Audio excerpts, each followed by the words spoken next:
Tuhan adalah kekuatanku,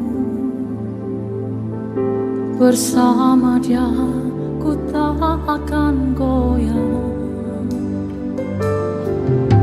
Ku kan terbang tinggi bagai Raja Wali, melakukan perbuatan yang besar. Tuhan adalah kekuatanku, bersama Dia ku tak akan goyah. Ku kan terbang tinggi bagai Raja Wali, melakukan perbuatan yang besar. Ku kan terbang tinggi bagai Raja Wali dan melayani dalam kemuliaan. Biar bumi bergoncang dan badai menerpa, ku kan terbang tinggi bersamanya. Tuhan, Kau adalah kekuatanku. Tuhan adalah kekuatanku, bersama Dia ku tak akan goyah. Ku kan terbang tinggi bagai Raja Wali, melakukan perbuatan yang besar. Tuhan, Kau kekuatanku. Tuhan adalah kekuatanku, bersama Dia Ku tak akan goyah. ku kan Terbang tinggi bagaikan Raja Wali, melakukan perbuatan yang besar. Ku kan terbang tinggi bagai Raja Wali dan melayani di dalam kemuliaan-Nya. Biar bumi bergoncang dan badai menerpa, ku kan terbang tinggi bersama. Ku kan terbang tinggi. Mari kita bangkit berdiri kembali, saudara-saudaraku. Katakan, dan melayang tinggi. Di dalam kemuliaan-Nya. Biar bumi bergoncang dan badai, kita akan tetap terbang makin tinggi bersama dengan Allah kita. Semua angkat dua tangan tinggi, Bapak Ibu. Katakan, ku kan terbang. Ku kan terbang bagai Raja Wali. Di dalam kemuliaan-Nya. Biar bumi bergoncang dan badai. Sekali lagi, katakan dengan percaya. Ku kan terbang tinggi, ku kan terbang tinggi, oh bagai dan melayang di dalam kemuliaan.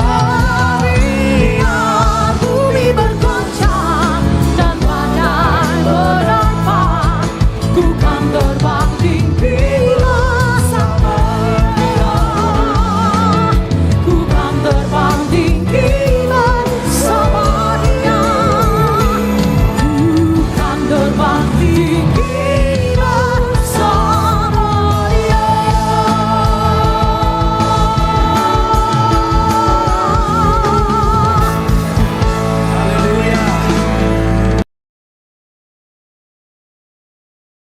Shalom Bapak Ibu yang dikasihi Tuhan.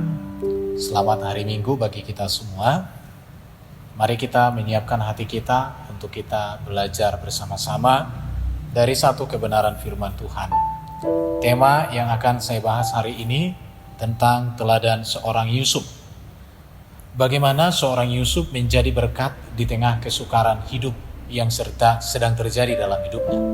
Sebelum kita belajar bersama-sama dari kebenaran ini, mari terlebih dahulu kita berdoa, meminta hikmat dan tuntunan dari Roh Tuhan menyertai kita. Tuhan, hati kami siap untuk mendengarkan kebenaran firman-Mu. Berbicaralah Tuhan kepada kami di dalam pengurapan Roh Kudus, sehingga melalui kebenaran-Mu yang kami dengarkan, yang kami pelajari, membuat kami mengerti dan kami boleh hidup untuk menjadi berkat di tengah-tengah kehidupan kami di zaman ini. Urapi dan berkati setiap jemaat-Mu, urapi dan berkati hamba-Mu ketika menyampaikan kebenaran-Mu pada hari ini. Terpujilah Kau Tuhan, kepadamu kami berdoa di dalam nama Yesus Kristus. Amin. Bapak Ibu yang dikasihi Tuhan, tema kebenaran firman Tuhan yang akan saya paparkan hari ini terambil dari kitab Kejadian pasal 41 ayat 51. Demikian bunyi firman Tuhan. Allah telah membuat aku lupa sama sekali kepada kesukaranku. Ini sebuah pernyataan dari seorang Yusuf ketika dia berada di Mesir. Dan dia berkata, Allah telah membuat aku lupa sama sekali kepada kesukaranku. Dari teks ini, maka saya mengangkat satu tema yang menjadi pelajaran dan perenungan kita hari ini adalah teladan seorang Yusuf menjadi berkat di tengah kesukaran hidupnya. Berbicara tentang kesukaran yang dialami oleh Yusuf, kita bisa merunut perjalanan Yusuf. Yang pertama, kita tahu bahwa Yusuf itu dijual oleh saudara sendiri kepada orang Midian. Tentu kita tahu betapa sukarnya hati Yusuf ketika dia boleh dikatakan dikhianati oleh saudaranya sendiri, ketika saudaranya sendiri yang satu ibu dan satu bapak menjual dia kepada orang Midian. Dia dibenci, bahkan dia hendak dibunuh, tapi tidak jadi. Akhirnya mereka menjatuhkan dia ke sumur. Dan kemudian dia dijual. Ini sebuah perlakuan yang sangat menyakitkan. Dan ini sebuah keadaan yang sangat sukar bagi seorang Yusuf. Kesukaran yang dialami Yusuf tidak berhenti di situ. Kemudian orang Midian ini menjual Yusuf ini kepada Potifar, seorang kepala pasukan kerajaan Mesir, Firaun. Dan di sini dia masuk ke dalam pasar budak, di mana Yusuf ini dijual menjadi seorang budak yang diperjualbelikan. Dan dia tidak punya hak atas apapun dalam hidupnya karena statusnya adalah seorang budak. Ini berbicara tentang kesukaran hidup yang dialami oleh Yusuf. Tetapi tidak sampai di situ. Ketika dia sampai ke rumah Potifar, maka Potifar ini kemudian dalam perjalanan waktu dia dimasukkan ke dalam penjara. Di mana Potifar memasukkan Yusuf ke dalam penjara karena Potifar mendapatkan laporan dari istrinya bahwa Yusuf dituduh berbuat hal yang tidak baik terhadap istrinya, sehingga Yusuf pun masuk ke dalam penjara. Dan kemudian Yusuf di dalam penjara. Jadi kalau kita melihat perjalanan hidup Yusuf ini, dia mengalami kesukaran demi kesukaran dalam hidupnya. Tetapi yang perlu menjadi perenungan bagi kita adalah di tengah kesukaran yang terjadi di dalam kehidupan Yusuf, kita menemukan kalau kita membaca sungguh-sungguh kisah tentang Yusuf ini, maka kita menemukan bahwa Yusuf menjadi berkat di tengah kesukaran. Berbicara tentang kesukaran hidup, kita juga saat ini sedang berada di masa-masa sukar. Sukar karena adanya pandemi COVID-19 ya, corona. Sukar karena ekonomi terpukul, sukar karena mencari uang atau pekerjaan dan berbagai hal itu menjadi sulit. Kita mengalami banyak kesukaran di masa kini. Tetapi saya mau katakan Bapak Ibu, kita perlu belajar dari seorang Yusuf bahwa kesukaran yang terjadi di masa kini tidak bisa menghalangi kita, tidak bisa mematikan segala daya dan upaya kita untuk kita menjadi berkat bagi banyak orang. Sebelum saya membahas tentang Yusuf, saya ingin menyampaikan sebagaimana yang tertulis di dalam 2 Timotius 3 ayat 1-5. bahwa kita ini berada di masa yang sukar. Kesukaran yang terjadi dalam hidup kita bukan hanya tentang ekonomi, bukan hanya tentang politik, tetapi kesukaran yang terjadi kalau kita membaca di dalam 2 Timotius pasal 3 ayat 1-5, ini berbicara tentang kesukaran, tentang perilaku-perilaku, sifat-sifat dan karakter-karakter manusia yang begitu memprihatinkan, begitu menakutkan, begitu hancur. Jelas dikatakan di dalam 2 Timotius ini, ketahuilah bahwa pada hari-hari terakhir akan datang masa yang sukar. Manusia akan mencintai dirinya sendiri dan menjadi hamba uang. Mereka akan membual dan menyombongkan diri. Mereka akan menjadi pemfitnah. Mereka akan berontak terhadap orang tua dan tidak tahu berterima kasih, tidak mempedulikan agama, tidak tahu mengasihi, tidak mau berdamai, suka menjelekkan orang, tidak dapat mengegang diri, garang, tidak suka yang baik, suka mengkhianat, tidak berpikir panjang, berlagak tahu, lebih menuruti hawa nafsu daripada menuruti Allah. Secara lahiriah mereka menjalankan ibadah mereka, tetapi pada hakikatnya mereka memungkiri kekuatan mereka. Inilah kesukaran yang sedang terjadi kita alami saat ini. Bukan hanya dampak daripada adanya virus corona, tetapi berbicara tentang karakter-karakter manusia yang begitu buruk sedang terjadi di sekitar kita. Tetapi dari Yusuf ini kita perlu belajar bahwa kita harus bisa menjadi berkat. Walaupun kita berada di dalam kesukaran, itu tidak bisa menghalangi bahwa kita dipanggil oleh Tuhan untuk menjadi berkat. Sedikit saya mau sampaikan tentang apa dan bagaimana Yusuf di Mesir.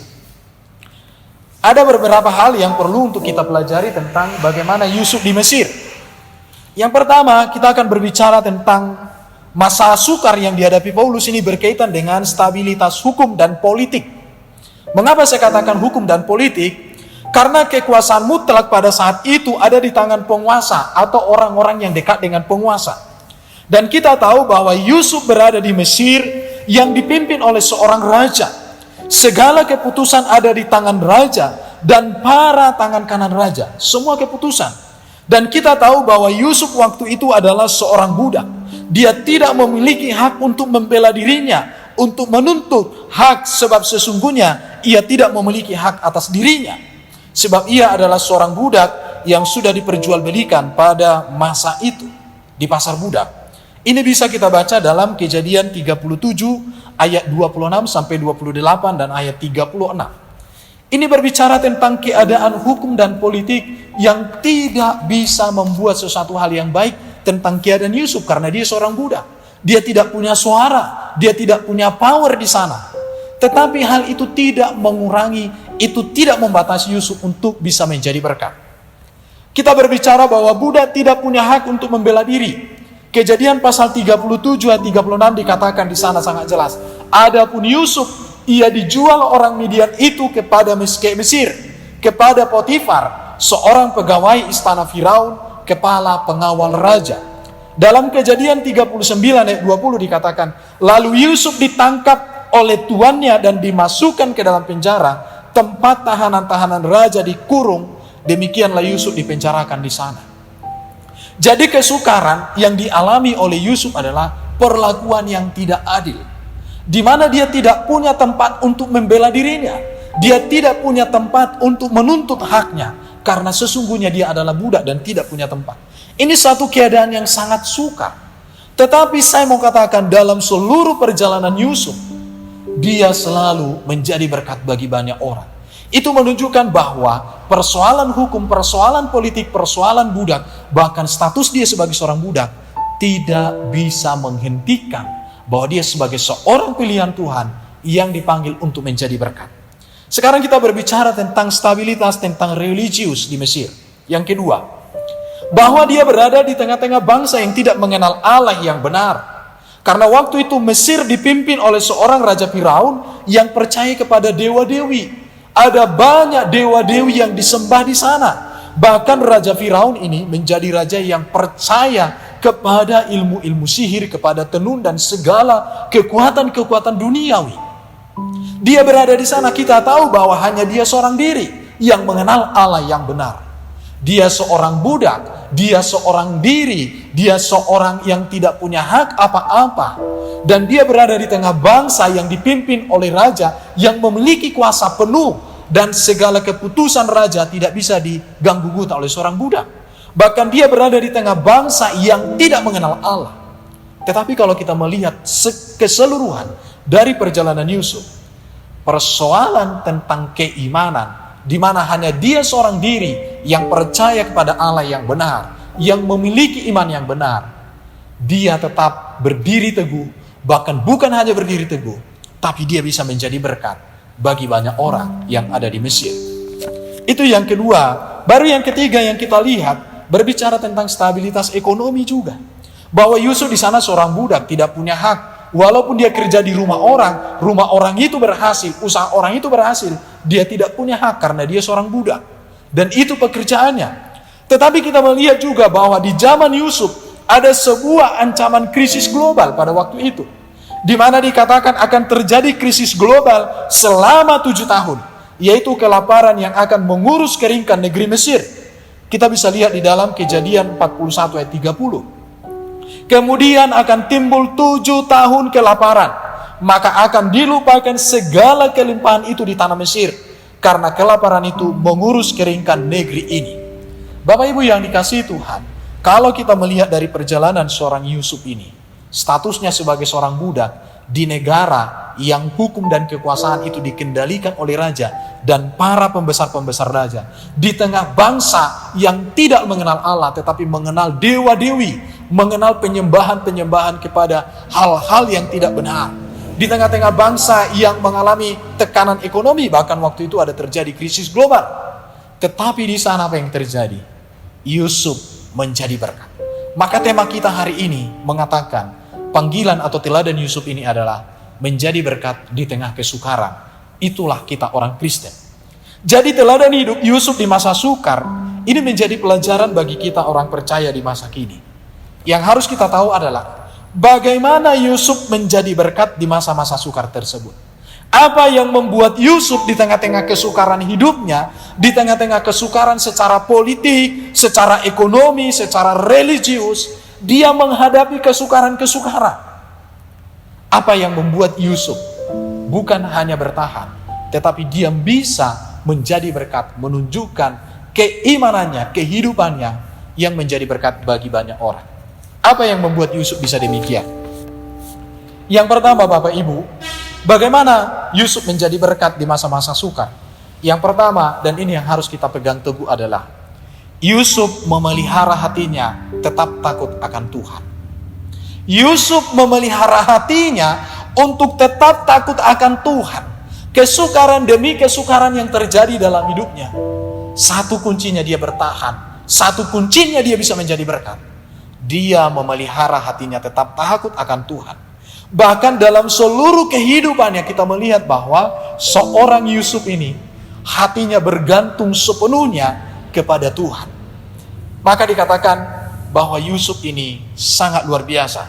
Keluaran pasal 39 ayat 21 dikatakan, Tuhan menyertai Yusuf dan melimpahkan kasih setia kepadanya. Artinya bahwa Yusuf bergantung sepenuhnya kepada pemeliharaan Tuhan, bergantung sepenuhnya kepada Tuhan, dan dia memelihara hatinya untuk terus takut akan Tuhan. Bahkan hati Yusuf yang benar-benar takut akan Tuhan sangat terlihat jelas ketika istri Potifar menggoda dia untuk tidur dengannya. Dalam Keluaran 39 ayat 9 sampai 10, ini sebuah pernyataan seorang Yusuf yang benar-benar takut akan Tuhan. Dia katakan begini, bagaimana mungkin aku melakukan kejahatan yang besar ini dan berbuat dosa kepada Allah, walaupun dari sehari ke sehari perempuan itu membujuk Yusuf, Yusuf tidak mendengarkan bujukannya itu untuk tidur di sisinya. Artinya bahwa Yusuf memelihara hatinya untuk takut akan Tuhan. Walaupun dia mengalami kesukaran, tetapi hati yang takut Tuhan itu menjadi pedoman dia. Itu menjadi dasar dari kehidupannya. Bapak Ibu, kita sedang berada di masa sukar. Adanya pandemi. Kita sedang berada di akhir zaman, masa sukar, karena begitu buruknya perilaku sikap manusia. Kunci kekuatan kita untuk kita bisa menjadi berkat di zaman ini adalah mari kita memelihara hati kita untuk tetap takut akan Tuhan. Bagaimanakah hati yang tetap takut akan Tuhan dan setia di dalam kehidupan untuk terus bergantung kepada Tuhan? Maka saya katakan hati yang tetap takut akan Tuhan berarti hatinya diarahkan kepada Tuhan. Segala tindakannya, segala keputusannya, dia melihat kepada Tuhan, dia melibatkan Tuhan, dia bergantung kepada Tuhan dalam hidupnya. Dan kita pun sebagai orang percaya, sebagai jemaat Tuhan di GUP ini, mari pelihara hati kita untuk takut akan Tuhan. Karena di dalam takut akan Tuhan, Tuhan hadir memberikan penyertaan, memberikan pertolongan, memberikan kita kekuatan. Bukan hanya mampu bertahan di masa sukar, tetapi kita mampu menjadi berkat. Kita mampu menjadi berkat bagi banyak orang. Itu yang pertama. Yang kedua, bagaimana Yusuf menjadi berkat di masa sukar? Apa yang membuat dia bisa menjadi berkat? Yang kedua, yang mau saya tegaskan kepada kita adalah Yusuf memelihara visi Tuhan dengan setia. Yusuf berpegang teguh kepada janji Tuhan. Visi Tuhan kepada dia ada. Dikatakan Yusuf percaya kepada visi Tuhan atas hidupnya. Ia memelihara visi itu seumur hidupnya. Kesukaran demi kesukaran terjadi dalam hidupnya. Tetapi terhadap visi Tuhan, ia tidak kendor, ia tidak berubah setia. Apa visi Tuhan yang Tuhan berikan kepada seorang Yusuf? Kita bisa lihat di dalam Kejadian 35 ayat 5 sampai dengan ayat 11. Tetapi secara ringkas saya tuliskan begini. Berkas-berkas kamu sekalian mengelilingi dan sujud menyembah kepada berkasku itu. Matahari, bulan, dan 11 bintang sujud menyembah kepadaku.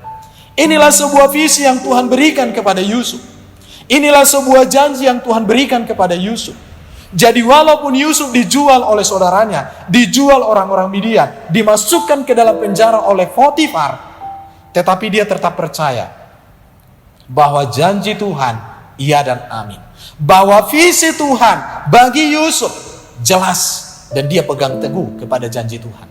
Saya mau katakan kepada kita, beranikah kita berpegang teguh kepada janji Tuhan, kepada visi Tuhan atas hidup kita, walaupun kita sedang mengalami kesukaran? Yusuf tidak mengatakan, visi Tuhan ini gak ada lagi, orang aku sudah dijual, orang aku sudah jadi budak, visi tinggal visi, sekarang aku begini. Tidak. Kita melihat bahwa sedalam perjalanan seorang Yusuf ini, dia tidak pernah meragukan visi Tuhan itu. Dia tidak pernah meragukan janji Tuhan itu. Dan dia pegang teguh bahwa janji Tuhan pasti digenapi. Bapak Ibu yang dikasihi Tuhan, mari kita jangan pernah kita meragukan janji Tuhan dalam hidup ini. Janji Tuhan ya dan amin.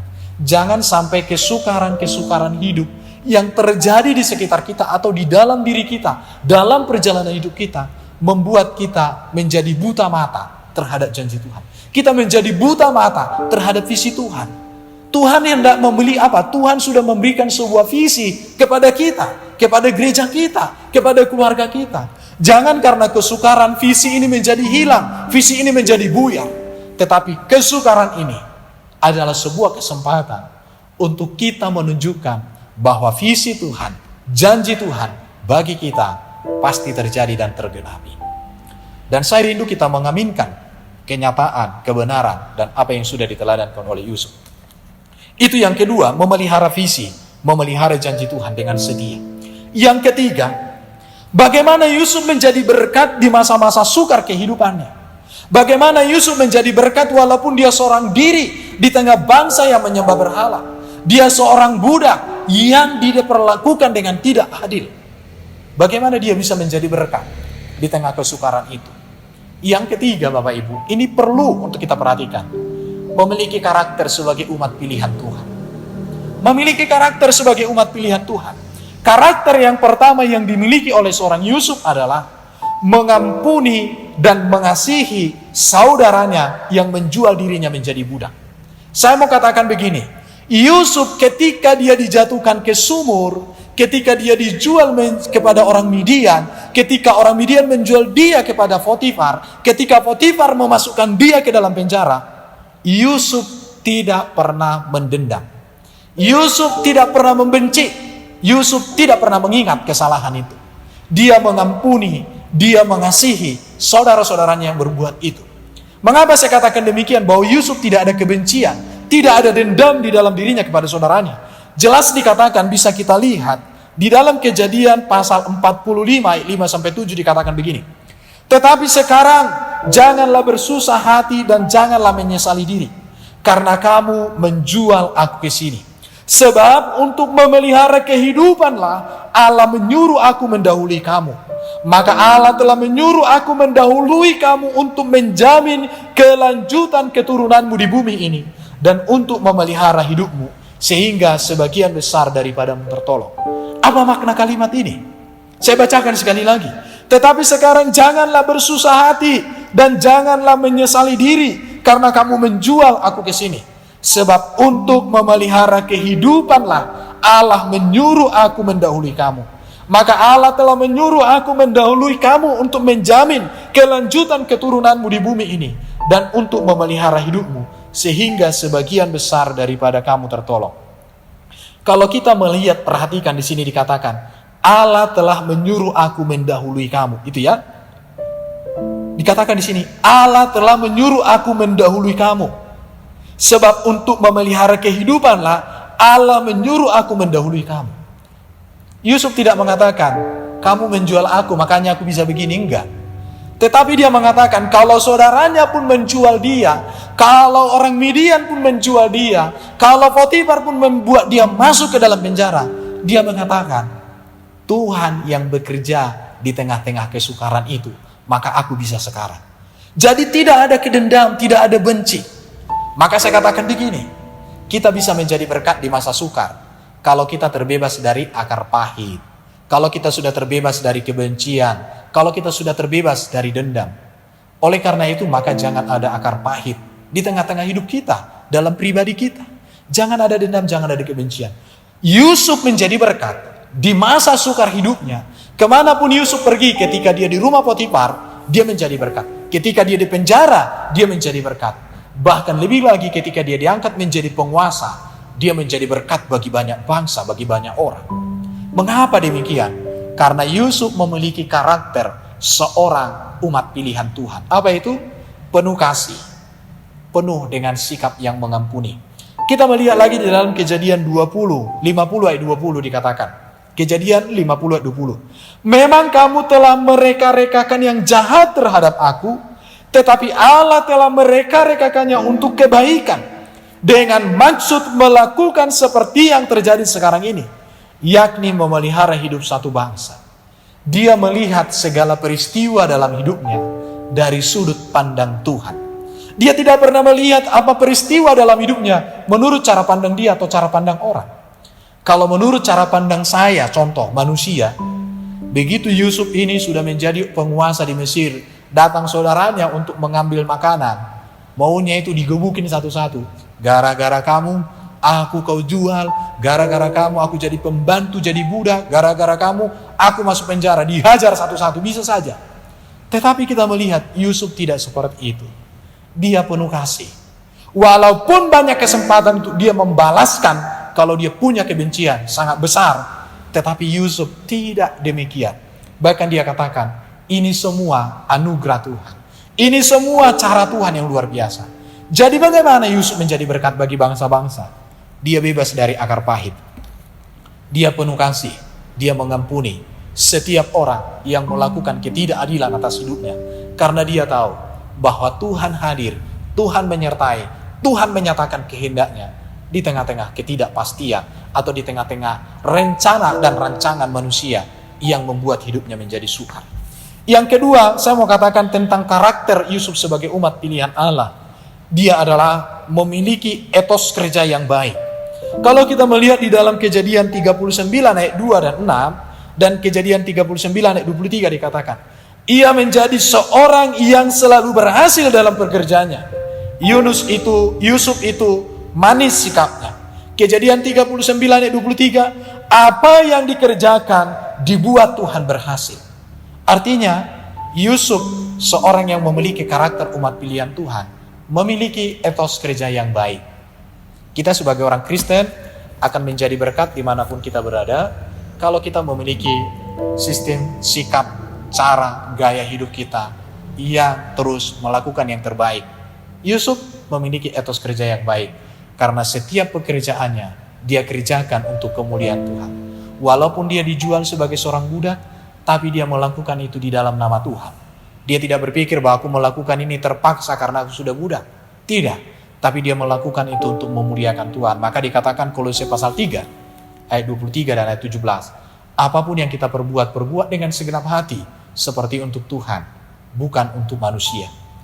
Bapak Ibu yang dikasihi Tuhan, ada 3 hal yang perlu kita pelajari dari seorang Yusuf, mengapa dia menjadi berkat. Yang pertama adalah memelihara hatinya untuk takut akan Tuhan dan bergantung kepada Tuhan. Yang kedua adalah memelihara visi dan janji Tuhan dalam hidupnya. Dia tidak pernah lari sedikit pun dari visi itu. Dan yang ketiga adalah dia memiliki karakter sebagai umat pilihan Tuhan. Dan karakter itu nyata di dalam kinerjanya. Karakter itu nyata dalam sikapnya, mengayomi, mengasihi, dan mengampuni setiap orang, sekalipun orang-orang itu melakukan hal yang tidak baik terhadap dirinya. Saya percaya, kita sekarang berada di masa sukar. Barangkali hidup kita sedang berada dalam kesukaran. Tetapi ingat, kita bisa menjadi berkat bagi banyak orang. Kesukaran ini tidak menghalangi kita untuk menjadi berkat.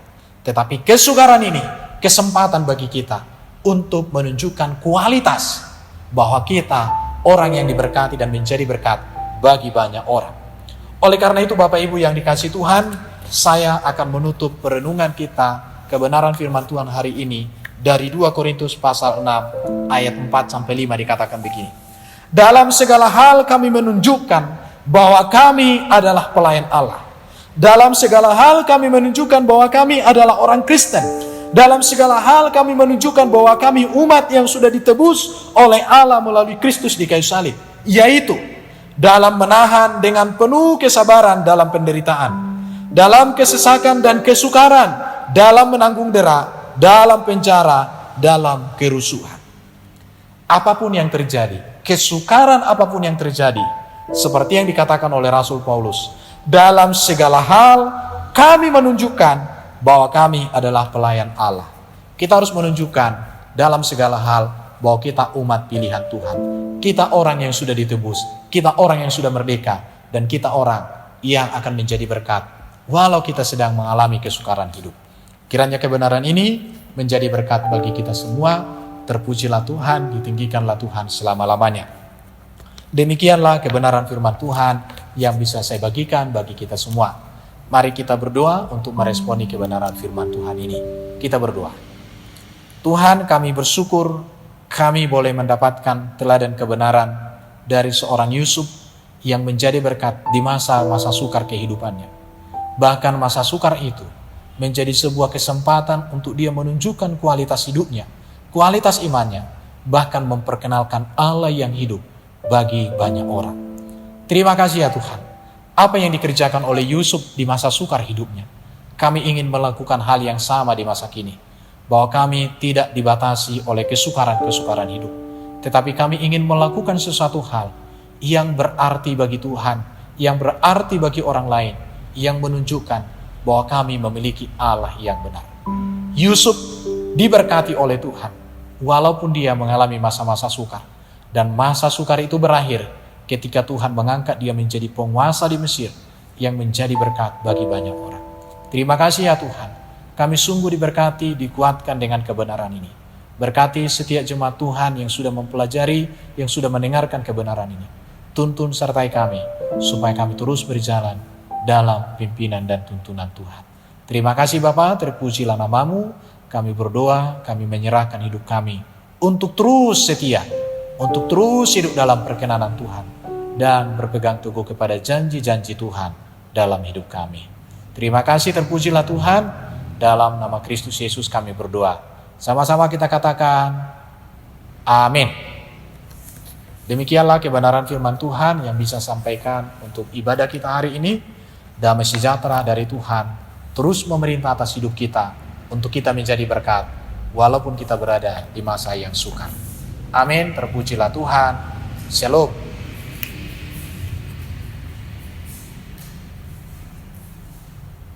Puji Tuhan, Bapak Ibu, Saudara yang dikasihi Tuhan Yesus.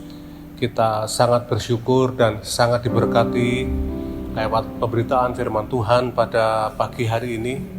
Kita bersyukur bahwa kita boleh belajar dari seorang tokoh yang luar biasa dalam Alkitab, Yusuf, yang meskipun dia ada dalam kesulitan yang sangat besar, dia ada dalam pergumulan yang sangat berat, namun karena hidupnya, hatinya berpusat kepada Tuhan, maka akhirnya dia menjadi berkat dan sungguh hidupnya menjadi teladan yang luar biasa, teladan iman yang baik bagi banyak orang.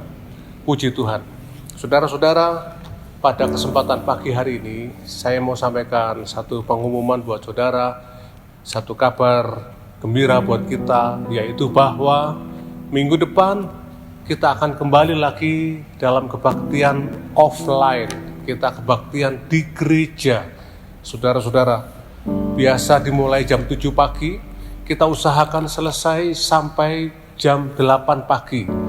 Ya, seperti himbauan dari pemerintah supaya ibadah-ibadah di rumah ibadah yang diselenggarakan diharapkan bisa 1 jam saja, supaya itu bisa mencegah atau meredam penyebaran virus tersebut. Saudara, kita akan terus memakai dan mengenakan protokol kesehatan.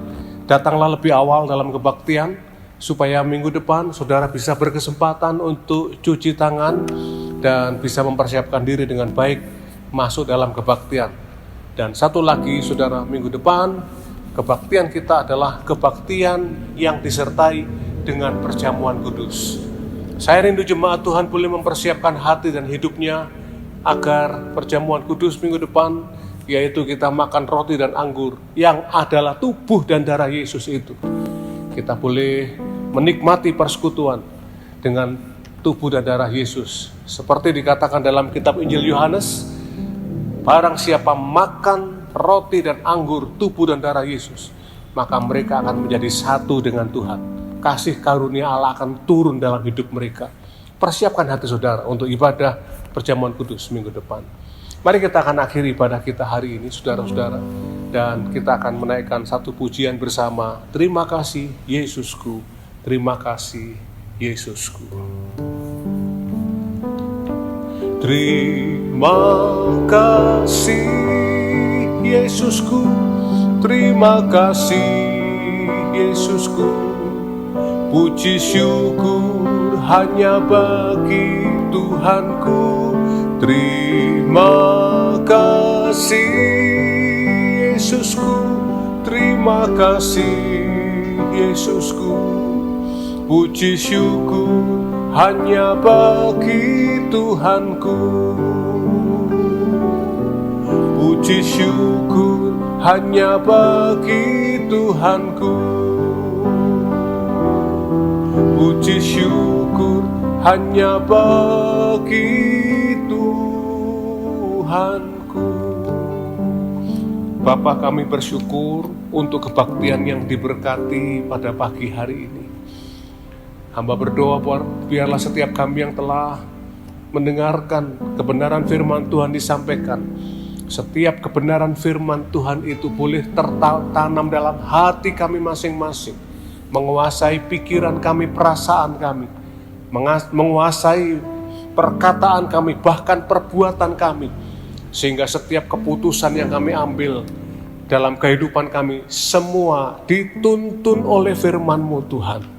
Kami tahu di tengah-tengah situasi yang sulit pada hari-hari ini, Tuhan, kami boleh membuktikan kemurnian iman setia kami kepada Tuhan. Sehingga dengan demikian biarlah hidup kami boleh menjadi berkat, boleh menjadi teladan iman bagi orang-orang di sekitar kami. Tuhan, terima kasih buat firman-Mu. Hamba-Mu telah berhenti berkata-kata. Kiranya firman Tuhan boleh terus bergema dalam hati kami, menerangi langkah kehidupan kami Tuhan. Sehingga hidup kami ini adalah hidup yang dituntun dan dikuasai oleh firman Tuhan. Kami berdoa untuk bangsa kami yang kami cintai, Indonesia. Tuhan, sekali lagi kami mohonkan berkat-Mu untuk bangsa kami. Kami mohonkan berkat hikmat marifat dari Tuhan untuk presiden kami, untuk wakil presiden, untuk kabinet para menteri. Tuhan, untuk para pemimpin di pusat sampai ke daerah, semuanya diberi hikmat oleh Tuhan untuk memimpin, membawa bangsa ini keluar dari krisis yang ada ini Tuhan. Dan bangsa ini boleh menjadi bangsa yang diberkati oleh Tuhan. menyerahkan seluruh keluarga kami masing-masing dalam tangan-Mu Tuhan. Dimanapun mereka berada, kami percaya tangan Tuhan tidak kurang panjang untuk menjangkau dan memberkati mereka, melindungi mereka. Darah Yesus Kristus akan menutup bungkus setiap kami dan keluarga kami Tuhan, sehingga kami boleh dilindungi, oh Tuhan, dari pandemi yang sedang merajalela di seluruh muka bumi ini. Terima kasih Tuhan Yesus, terima kasih. Kami menyerahkan kebaktian yang akan segera dimulai lagi minggu depan, kebaktian ibadah di gereja. Tuhan, kami menyambut dengan sukacita, kami merindukan rumah Tuhan, kami merindukan persekutuan dalam hadirat Tuhan. Kami menyerahkan kebaktian-kebaktian yang diselenggarakan minggu depan dalam pimpinan Tuhan. Tuhan memberkati, mencurahkan kasih karunia, mencurahkan hadirat-Nya, sehingga semua kami yang hadir, tidak ada seorang pun yang tidak berjumpa dengan Tuhan. Kami mengalami perjumpaan pribadi dengan Tuhan. Dan kami tahu Tuhan itulah saat yang paling berharga dalam kehidupan kami. Terima kasih Tuhan, terima kasih. Kami menyerahkan kehidupan kami semua dalam tangan Tuhan. Biarlah hari ini, sepanjang minggu ini, hidup kami ada dalam pimpinan dan tuntunan tangan Tuhan. Kami mengucap syukur, kami berdoa dalam nama Tuhan Yesus Kristus. Jemaat Tuhan, mari kita angkat dua tangan kita untuk menerima berkat Tuhan. Sekarang sidang jemaat yang dikasihi Tuhan, terimalah berkat yang asalnya dari Allah Bapa kita di surga, kasih sayang Yesus Tuhan dan Juru Selamat kita, serta persekutuan dalam kuasa Roh Kudus. Kiranya karunia Allah ini akan turun dengan berlimpah-limpah dalam kehidupan saudara dan keluarga saudara, memberkati langkah-langkah kakimu saat engkau keluar atau masuk, memberkati buah kandunganmu, memberkati tempat adonanmu, memberkati hewan ternakmu, memberkati sawah ladangmu, memberkati pekerjaanmu, dan apapun yang dibuat oleh tanganmu, diberkati Tuhan, dibuat berhasil oleh Tuhan, untuk kemuliaan bagi nama Tuhan. Terima kasih Tuhan Yesus. Kami terima segala berkat Tuhan dengan iman dan percaya dalam nama Yesus. Haleluya. Yang percaya berkata, amin. Amin. Puji Tuhan Bapak Ibu. Kita akan berjumpa di gereja minggu depan dalam kebaktian yang diselenggarakan dimulai jam 7 pagi. Sekali lagi, kebaktian akan disertai dengan perjamuan kudus. Siapkan hati dan hidup saudara, dan biarlah kasih karunia Tuhan turun dengan limpahnya atas kita semua. Tuhan Yesus memberkati.